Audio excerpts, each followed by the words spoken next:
Okay, Boker Tov, everybody. So, Masechet Beitzah Daf Kaf Aleph Amud Bet. Pick it up from the Mishnah. There are two Mishnah on the page. We'll start with the first Mishnah. Okay, and as I mentioned last week, this is a very, very practical and very relevant sugya which comes up over here. We're discussing the different machlokot between Beit Shammai and Beit Hillel. Now we get into a discussion about heating up water on Yom Tov, and this is going to relate to the following. We know that on Yom Tov you're allowed to do a malacha, which is part of ochel nefesh. How exactly we define ochel nefesh remains to be seen, but generally speaking, we understand that to be as part of food preparation. Right? Malachot which are involved in food preparation, at least the type of preparation you do in the kitchen, those are allowed on Yom Tov. Now, what if there is a certain malacha which normally is involved in food preparation? Am I now allowed to perform that malacha when it is not a time of food preparation? Right? That's what's called mitoch. We saw this earlier on. Mitoch shehodra letzorech ochel nefesh, utra nami shelo letzorech ochel nefesh. Do we say since the malacha is allowed for the sake of ochel nefesh, we would also allow the malacha when it is not for the sake of ochel nefesh? Okay, that, as we saw, is a malacha, is a machloket between Beit Shammai and Beit Hillel. Beit Hillel, predictably, Beit Hillel says yes, we do allow it. Beit Hillel says no, we don't allow it. Beit Hillel says yes, we do allow it. Beit Shammai says no, we don't allow it. Now that is mitoch. And again, I may have given this example in the past, but just to understand how far this could go, in Masechet Shabbat and Daf Tzadik Hey, there's a discussion about megaben, discussion about milking and different things you would do with the milk, different melachot. One of the actions you would perform is megaben. Megaben, the Gemara explains, is about making cheese. Right? Megaben from gvina. Not talking about the processed yellow, however many percent stuff, which hasn't really seen cheese in its life. But we're talking about real cheese, which is you imagine sort of the white cheese, and it gets all that you take from the milk, and then it gets squished together. Okay, part of the process of making the cheese is called megaben. And we understand that that is a tolada, that is part of the malacha of boneh, the malacha of building. So Tosfot says an amazing thing over there. Okay, the Rambam understands differently, but Tosfot understands as follows. He says, if we say that megaben is the malacha of building, so on Yom Tov you're allowed to do it because you're allowed to do ochel nefesh, so you're allowed to make the cheese. So therefore, we find an expression of the melacha of building for the sake of ochel nefesh. So if we say mitoch she'tra letzorech hutra nami shelo letzorech, says Tosfot, therefore I'm allowed to build on Yom Tov. Therefore, there's no misodoraita of building on Yom Tov. So building a building, for example, Tosfot says midoraita would be allowed on Yom Tov. He said midrabanan we don't allow it because it's uvdin dechol. Okay, amazing. That's Tosfot in Shabbat, and this actually has a practical ramification in halacha. For example, let's say that on Sukkot, your schacha blew off or your sukkah fell down or something. So you're on Yom Tov. So you can't build on Yom Tov. Could you ask a non-Jew to build it back for you? So again, that asking a non-Jew is an isur d'Rabbanan. It's a shvut. And if building is an isur d'oraita, you would not be allowed to do it. But if we say that building is an isur d'Rabbanan, then it's a shvut d'shvut. And therefore, the Torah mitzvah would be allowed. So according to that Tosfot, that's the practical ramification that comes out, is that you could ask a non-Jew to put your sukkah back up for you on Yom Tov, not on Shabbat, but on Yom Tov, because we say mitoch she'tra letzorech utra nami shelo letzorech. So that's how far we could go with the concept of mitoch. That all works according to Beit Hillel. Does not work according to Beit Shammai. So now we see our Gemara, our Mishnah. See something surprising as well. So the Mishnah says as follows: it says Beit Shammai omrim, Lo yachem adam chamin raglav. Okay, we're about 5 lines down from the wide lines, the first mission of the page. Beit Shammai omrim lo yachem adam chamin leraglav ela im ken ro'yim l'shtiya uBeit Hillel matirin. Okay, and then we say, so there are 2 dinim in the Mishnah. That's number 1. Number 2, we say oseh adam medulah mitchamim kenegdeh. So our first din is as follows. Beit Shammai say, Lo yachem adam chamin raglav. A person cannot heat water to wash his feet. Ela im ken ro'yim l'shtiya, unless the water is fit for drinking. Okay, Beit Hillel matirin. Beit Hillel allows it. We'll get to the second case shortly. So first of all, there are a number of different girsaot in the Mishnah and in the Poskim. Our Mishnah talks about you're talking about washing your feet. So there are those that we talk about panav v'raglav, maybe your hands and your feet, or maybe your face and your feet, maybe your face and your hands and your feet, whatever it is. But that is the in other words, talking about water to wash. Okay, in those days, it was not as common to take a shower. Nowadays, which is a practical expression halacha as well. But nowadays, if you don't shower every day, so that's considered unhygienic. In those days, showering every day was, or even far less than every day, was considered a luxury. Right? People wanted to wash. You have a bit of water, you have a basin, you wash your hands, you wash your feet, you wash your face.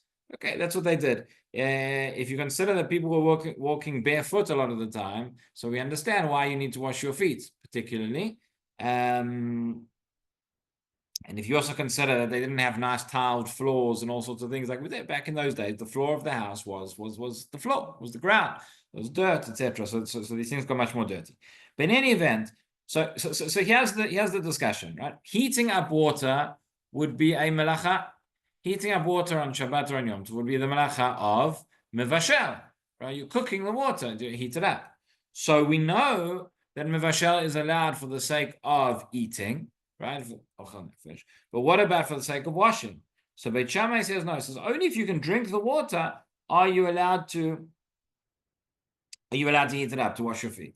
That's number one. Beit Hillel says no. Beit Hillel says no. You can heat it up anyway. Okay. So we're going to have to ask two questions. Question number one is we have to understand precisely what the machloket is between Beit Shammai and Beit Hillel. The question number two, and what Tosfot points out here, and we'll see in a moment, is that notice the Mishnah says that is talking about heating up what? Heating water to wash your feet. And as I said, there's different gesaot, maybe even your face and your hand as well. Maybe not just your feet. But what about if I want to heat up water to wash my whole body? Right? That seems to be implied that you can't. And according to Beit Hillel, we say mitoch. Since I'm allowed to heat up water to drink, so why can't I heat up water to wash, to do whatever I want? That's a question on Beit Hillel. But before that, there's a question here on Beit Shammai. Because what is Beit Shammai saying? Beit Shammai says you can't heat up the water to wash unless, right, unless they are fit for drinking.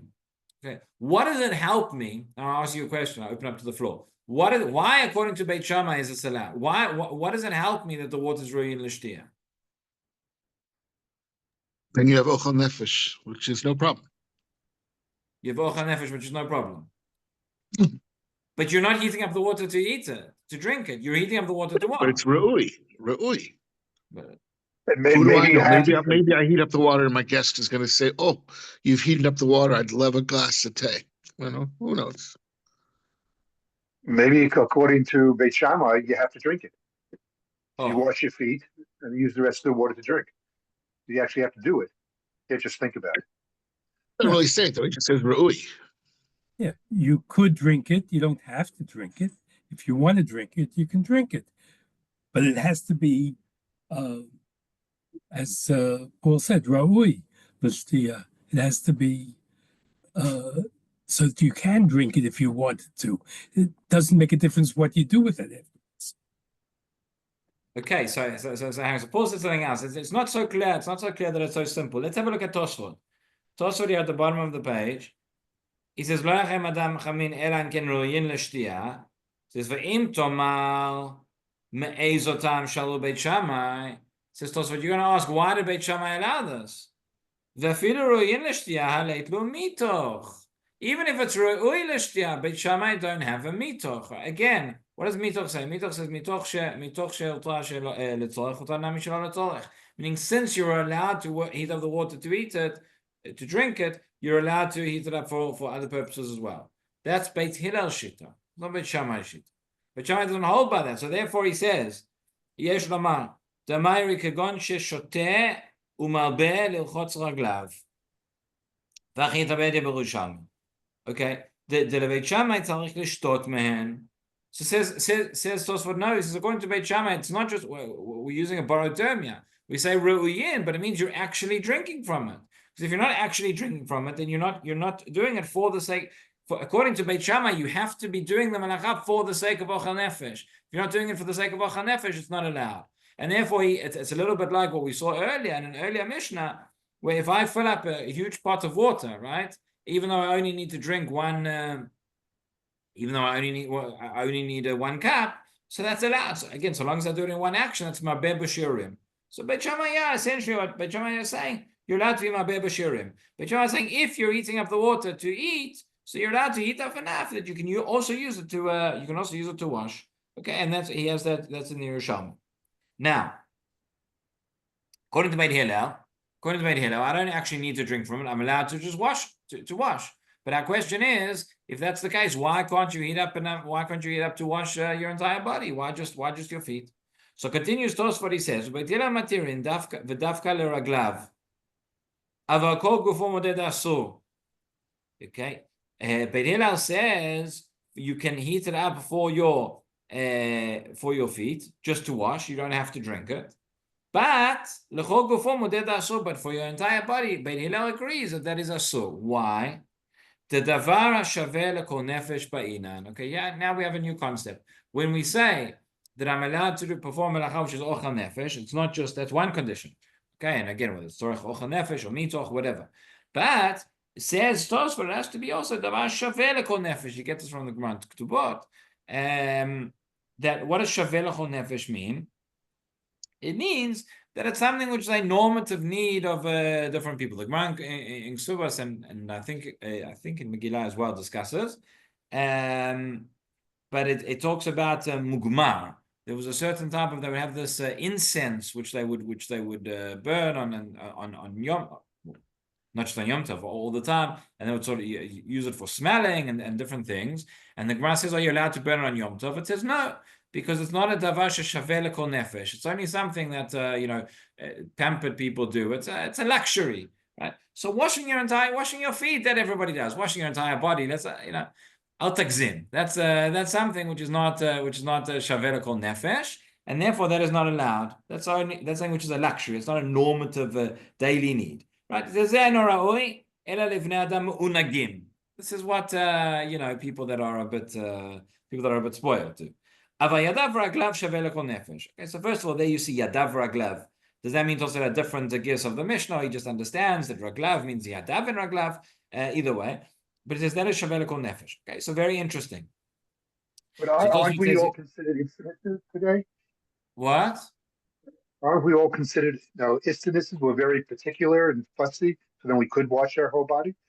Okay. So we're going to get to that. So you're asking today, have things changed? And does the definition of shaveh lekol nefesh change? So I would say yes, and I would say that most poskim. The truth is that there are a number of poskim who were reluctant to put it into writing. If you look in the Shemirat Shabbat Kilchata, he has in the footnote there in the name of Shlomo Zalman Auerbach, who says that he says there is great room to say that nowadays it would be shaveh lekol nefesh, right? And I think again, depending on which kind of community you're in, but generally speaking, most people do, and we have a number of sources that indicate that, and it's logical to say that shaveh lekol nefesh is according to the needs of the day. Now, not everybody agrees with this. This is just Tosfot, by the way. We're doing a little bit of EM today, but the Rambam, if you look throughout the Rambam in Hilchot Yom Tov, he does not have this concept of shaveh lekol nefesh. Rambam does not seem to basket halacha. So the question is, why, according to the Rambam, would we say that Beit Hillel say you can't heat up water for your whole body? Again, by the way, we haven't gone to the question, if you could take a shower. Right now, we're just talking about heating up the water. We'll get there. But so what we know from the Mishnah is this: that Beit Hillel says, Beit Shammai says, if you want to heat up water to wash, you need to heat up water to drink, and just do more, and you can wash from it as well. Okay, but Beit Hillel says you can heat up water to wash because it's mitoch she'tra letzorech or tra nami shelo letzorech. Great. However, the Mishnah gave me a limitation. It said you can only heat up water to wash your hands and your feet, possibly your face, but not to heat up your whole body. Why? Because this Tosfot, that is something which is shaveh lekol nefesh, which is not shaveh lekol, and therefore it's not allowed. That's how Tosfot learns the Mishnah. Look at how the Rambam learns the Mishnah, because he learns it a little bit differently. I'll put it up on screen for you. If I can find it. So the Rambam says as follows. Here you can see the Rambam, Hilchot Yom Tov, Perak Aleph, Halachat Tet Zayin. He says, Rochitza v'sicha rein b'chila v'shtea osim b'hem Yom Tov, יאכל לכל נפש, לכל שצריך הגוף. Okay, we'll come back to it. So that's, first of all, the Rambam gives a different definition of ochel nefesh. I understood until now that ochel nefesh means something I'm going to eat. Okay, based on the word ochel, but maybe the Rambam focuses more on the word nefesh. He says rechitza v'sicha, says washing and again, it's all according to Beit Hillel, but washing and anointing, these are included like achila and shtiyah, right? Which you can do. He says bodily need that is already considered ochel nefesh. I don't need to get to meat ochel, meaning for washing it out, that is already ochel nefesh. Okay, very interesting. That's the chiddush of the Rambam. And then he says, lefichach mechamin chamin beyom tov rochetz ben panav yadav raglav. There you see it now. It says panav yadav raglav. Okay, but you can heat the water on Yom Tov to wash your hands, feet, and face. Aval kol gufo asur. Okay, that's the diak from the Mishnah. But to heat for your whole body, that's going to be asur. Why? No mentioning of Shaveh Kol Nefesh, nothing else. Says the Rambam, completely different explanation. Mishum gzerat merchatz. Mishum gzerat merchatz. V'chamin shochma me'av Yom Tov rochetz ben kol gufo b'Yom Tov shelo gazro davar zeh ela b'Shabbat bilvad. Okay, so what is gzerat merchatz? What is the Rambam talking about? Gzerat merchatz, this is brought in Masechet Shabbat. It's on Daf Mem. It's easy to remember because Mem stands for merchatz. Okay, so it's on Daf Lametet, Daf Mem over there in Shabbat. It talks about Gzerat HaMerchatzot. What was Gzerat HaMerchatzot? So once upon a time, it wasn't that everybody had a shower in their home, but you had the public bathhouse where you would go. And obviously, you're not allowed to heat the water on Shabbat, but you'd be allowed to heat the water before Shabbat. And what they would do is they would heat the water before Shabbat. But then you had unscrupulous bathhouse attendants. And there was a competition going on in town. Everybody wanted to know, everybody wants to go what's got the hottest water, which is the place, that's got advertising, we've got hot water on Shabbat, come to us. So they said initially you could go to the merchatz on Shabbat if the water was heated on Erev Shabbat. But what happened? So they would go and they would say, and you would say, do you have your Tudat Kashrut, that you've heated up your water on Erev Shabbat? And say, yes, don't worry. But they wanted the water to be hot, so they would heat the water on Shabbat. So then Chazal said, okay, we're going to institute a knas. They say you can't bathe in water which was heated even on Erev Shabbat on Shabbat. Why? In order to prevent people from eating the water on Shabbat and saying, oh, it was actually heated Erev Shabbat. That is Gzerat HaMerchatzot. And therefore, on Shabbat, you're not allowed to, this is what the Rambam tells us. On Shabbat, I'm not allowed to wash in hot water at all, because it's a gzerah that the water may have been heated on Erev Shabbat. So he says the equivalent of that on Yom Tov, is heating the water on Yom Tov itself. I can't heat the water on Yom Tov because then I might come to heat the water on Shabbat, right? What's the gzerah on Shabbat? The gzerah on Shabbat is I can't wash in hot water on Shabbat because that was heated on Erev Shabbat, because I might come to wash in water that was heated on Shabbat itself. So the equivalent when I take that over to Yom Tov is to say I can't heat the water on Yom Tov because I might heat the water on Shabbat. What about if I take the equivalent gzerah, right? Just as on Shabbat I'm not allowed to wash in water that was heated on Erev Shabbat, would I say, according to the Rambam, would I say that I can't wash on Yom Tov because in water that was heated on Erev Yom Tov? So says the Rambam explicitly, no, that's allowed. Why? Because there's no Isur D'Oraita of heating the water on Yom Tov. On Yom Tov, you're allowed to heat the water. It's only because of the Gzeirah that I say you can't heat the water on Yom Tov. And therefore, as a result of that, if the water was heated before Yom Tov, says the Rambam, then I can wash it on Yom Tov. Let's just see it again, because this is a huge nafkamina between the Rambam and Tosfot. He says, right? He says at the end, he says, Chamin Shachmam Erev Yom Tov. If the water was heated on Erev Yom Tov, I cannot wash in them. I can wash in them. Rochetz kubayin kol gufo b'Yom Tov. Shelo gazro davar zeh ela b'Shabbat bilvad. That is a gzerah on Shabbat only, because on Yom Tov heating the water is only an Isur D'Rabbanan. Okay, that's the Rambam. Let's go back to Tosfot. Okay, Tosfot said, why can I not heat the water on Yom Tov? Gzerot HaMerchatzot, that's something else. Why can I not heat the water on Yom Tov? Because it's not Shaveh L'Kol Nefesh. Therefore, I'm doing melacha. Therefore, it's potentially an isur d'oraita. So therefore, even if the water was heated before Shabbat, before Yom Tov, it would be the same as Shabbat. If on Shabbat there's an isur d'oraita to eat water on Shabbat, therefore there's an isur d'rabanan to wash in water that was heated before Shabbat. So Tosfot would say, similarly on Yom Tov, there's an isur d'oraita to eat the water on Yom Tov. But therefore there's an isur d'rabanan to wash on Yom Tov, even in water that was heated before Yom Tov. Okay, that's according to Tosfot. According to Rambam, no, since the whole isur is only an isur d'rabanan in the first place, therefore I'm allowed to wash in water that was heated on Erev Yom Tov, according to the Rambam. Okay, so let me just show you this in the Shulchan Aruch. This is how it goes. Again, to summarize until this point, what we've seen in our Mishnah is the following. In our Mishnah, we said Beit Shammai, Beit Hillel, Machloket. Right? According to Beit Shammai, you want to heat the water to wash, you have to drink it as well. According to Beit Hillel, you're allowed to heat water to wash. All our Mishnah says is that according to Beit Hillel, you can heat water to wash your feet on Yom Tov. But everybody understands that what the Mishnah didn't say. It didn't say that you can heat water to have a bath on Yom Tov. It didn't say that you can heat water to wash your whole body. Why can you not heat water to wash your whole body on Yom Tov? According to Tosfot, it's not davar sheshaveh lekol nefesh. Therefore, it's an isur d'oraita. According to Rambam, it is because of gzerat hamerchat. You would be allowed to do it, but because of gzerat hamerchatzot, we say it's an isur d'rabanan. Nafkamina between Tosfot and Rambam is if I heated water on Erev Yom Tov, can I wash in that water on Yom Tov? According to Tosfot, no. According to Rambam, yes. Okay, and this is, you can see this in the Shulchan Aruch and the Ramah. This is exactly the machloket between them. Let me find it for you. As follows.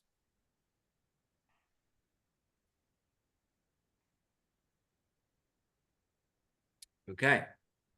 So says the Shulchan Aruch.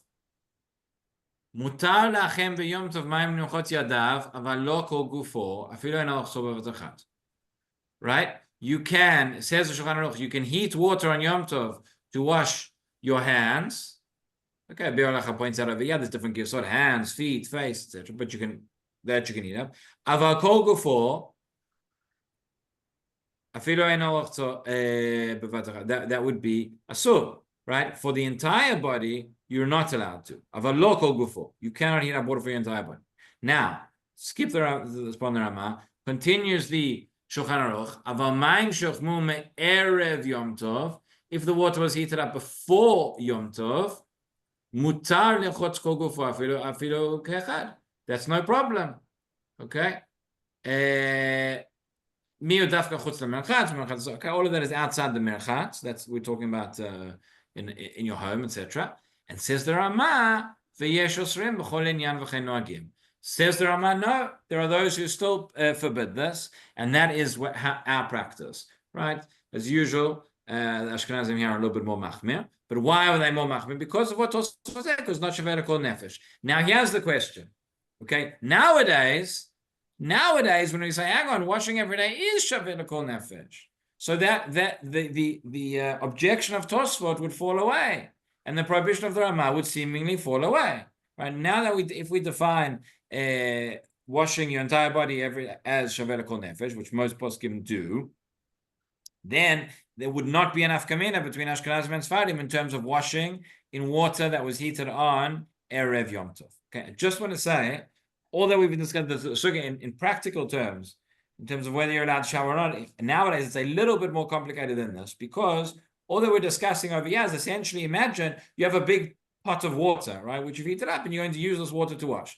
Nowadays, it's not exactly the case. Nowadays, we have a dud. When I turn on the water, right, first of all, how do I define if the water was heated up on Yom Tov itself, but it was heated up by a dud shemesh or a boy, right? Do I define that as water that was heated up before Yom Tov? Do I define that as water that was heated up on Yom Tov? Also, when I'm turning the water on, I'm essentially now heating up new water. If the dud's on, if I turn on the hot water and more water is going in, so maybe now I'm cooking. So again, that may be permitted, and maybe, but so there are a number of other considerations which come into it. But that is the basis of the sugya. That is what it's based on our Mishnah. And again, in terms of the basic question of water that was heated up before Yom Tov, again, nowadays that it's a shaveh lekol nefesh, most would agree that is there's no difference here between Ashkenazim and Sfardim. again, practically speaking, there are a number of different considerations which come into it, because turning on the hot water from the tap and the ducha and the dud, etc., makes it a little bit more complicated. It's not exactly the same as the case in the Mishnah. But just to finish off, the second case in the Mishnah that we saw, and tomorrow we'll go through the Gemara, but the second case in the Mishnah was Oseh Adam Medorah Mitchamim Kenegda. A person can make a fire on Yom Tov in order to heat yourself up.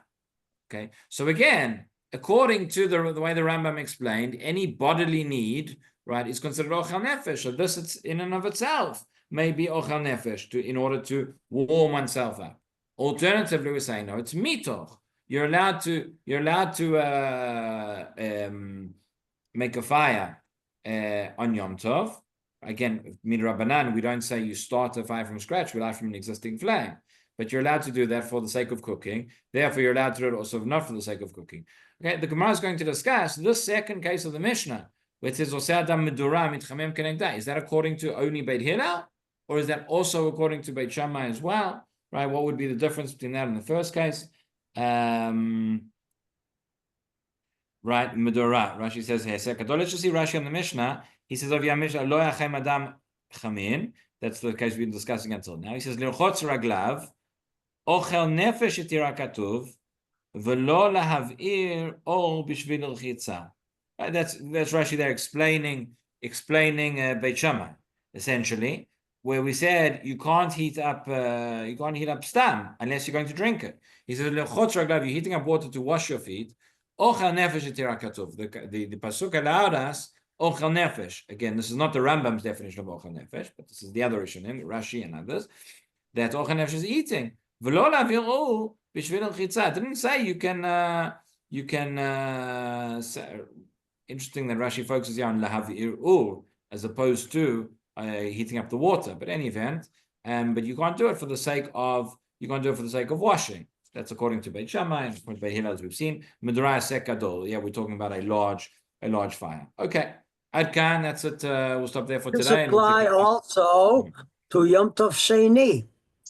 All these rules. Yeah. Yom Tov Sheni is the same as Yom Tov Rishon. Same thing.